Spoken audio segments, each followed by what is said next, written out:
Mutiara Hikmah Official, menyingkap hikmah di balik sunnah.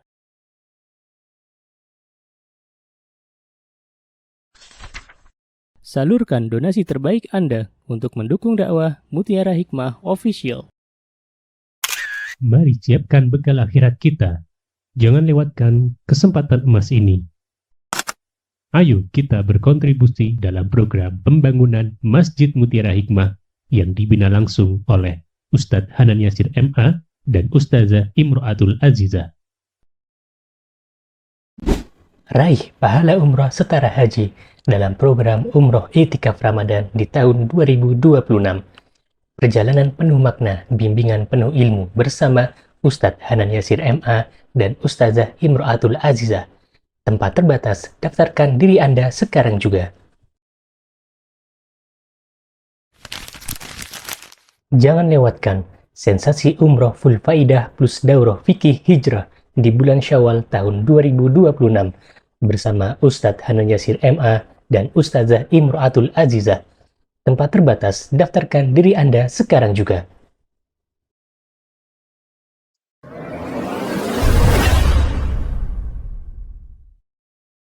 Ibu-ibu jamaah Majelis Taklim KUY yang saya cintai karena Allah, pagi ini insyaallah biidznillahi ta'ala nasta'inu billah, kita memohon pertolongan kepada Allah. Baik, silahkan ibu-ibu boleh dibuka dulu kitab Sahih Adabul Mufradnya. Yang punya buku berwarna hitam ya, berarti dibuka halaman 456. Baik, sudah dibuka? Seperti biasa teman-teman, boleh tengok kanan kiri, atau misalnya kalau belum punya bukunya, mungkin nanti boleh difoto juga boleh, silahkan. Baik, saya bacakan dari Salamah bin Wardan, dia berkata, saya melihat Anas bin Malik menjabat tangan orang-orang. Lalu dia bertanya, apa yang ditanyakan? Lalu dia bertanya kepadaku, siapa engkau? Aku jawab, budak Bani Laith.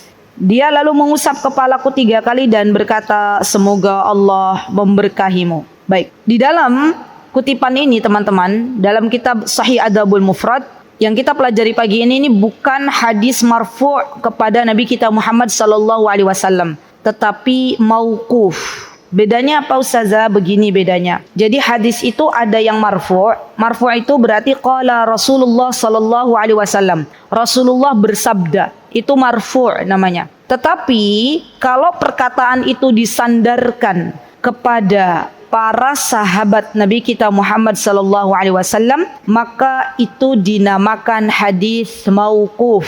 Mauquf. Sudah? Jadi tidak semua hadis itu marfu'. Terkadang ada perkataan yang disandarkan kepada para sahabat Nabi kita Muhammad SAW, baik itu secara lisan maupun perbuatan.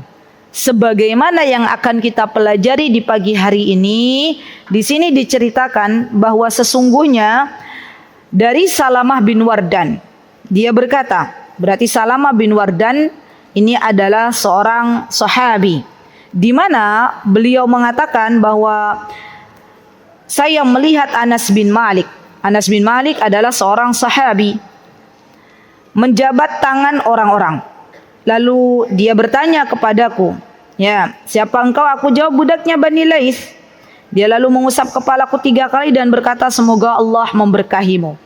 Berarti dalam hal ini teman-teman, yang ada dalam hadis ini adalah perbuatannya para sahabat, bukan perkataannya Rasulullah SAW. Dan kalau kita mau mempelajari tentang ilmu-ilmu hadis, maka saya sarankan untuk para pemula menggunakan kitab Al-Baiquniyah. Al-Baiquniyah itu adalah kitab yang paling mudah untuk bisa dicerna bagi para pemula dalam mempelajari ilmu hadis. Ya. Jadi yang namanya belajar itu teman-teman, sejatinya kita harus berproses. Tidak ujug-ujug langsung kita pakai kitab yang besar. Nanti di dalam kitab Baiquniyah itu dijelaskan bahwa sesungguhnya hadis juga bermacam-macam martabatnya, levelnya bermacam-macam. Ya, bentuknya bermacam-macam. Dan di sini dari hadis mauquf ini kita ambil ibrah, kita ambil faidah. Apa faidah yang bisa kita ambil? Yang pertama, bahwa para sahabat mereka bersungguh-sungguh dalam melakukan berbagai macam amal saleh. Para sahabat mereka bersungguh-sungguh ketika melaksanakan berbagai macam amal saleh. Dan kita bisa mengambil ibrah ketika para sahabat berlomba-lomba dalam melaksanakan amal saleh, maka tentunya kita pun demikian. Yang kedua, ketawaduan para sahabat.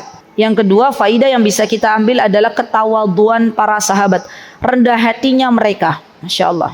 Apa yang menunjukkan kemurah hati atau kerendahan hati para sahabat radhiyallahu anhum jami'an?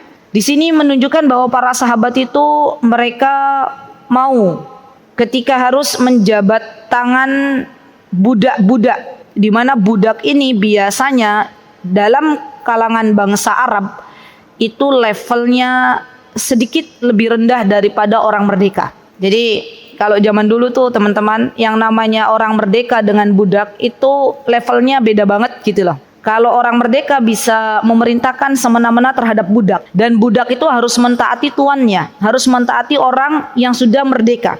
Kenapa? Karena budak ini kalau mau merdeka dia harus membayar tebusan kepada tuannya, atau ada yang menebusnya, dan harganya tidak murah. Ya, jadi zaman dulu para budak itu tidak neko-neko terhadap tuannya atau terhadap orang yang merdeka. Lah sekarang Anas bin Malik sebagai seorang sahabat, beliau itu Masya Allah dengan kerendahan hati beliau mau menjabat tangan budak-budaknya Bani Laith. Dan ini menunjukkan bahwa beliau Anas bin Malik serta para sahabat-sahabat lain mereka adalah orang-orang yang tawadhu. Dan apa yang bisa kita lakukan dalam kehidupan sehari-hari kita ketika pada hari ini tidak ada lagi perbudakan, maka kita bisa menggunakannya dalam kehidupan sehari-hari kita untuk menyapa anak-anak atau orang yang levelnya tidak sama dengan kita. Contoh misalnya, kita melihat setelah keluar dari kajian ini, melihat non sewu ada pemulung misalnya, atau ada orang, atau ada apa namanya, ada siapa yang levelnya status sosialnya kalau di negara kita mungkin lebih bawah, bukan saya nyinyir, bukan, tapi mohon maaf, biasanya lebih bawah daripada kita misalnya. Maka kalau kita pengen mencontoh para sahabat, maka kita sapa. Ya, kita sapa itu adalah sesuatu yang bernilai ibadah di hadapan Allah Subhanahu wa taala. Ya, Masya Allah. Kan biasanya kalau orang yang gengsinya besar, ya tidak mau nyapa-nyapa orang yang level strata sosialnya berbeda dengan kita. Ya, jadi di antara yang bisa kita lakukan adalah kita sapa orang-orang yang mungkin ya strata sosialnya berbeda dengan kita. Ya, kita sama.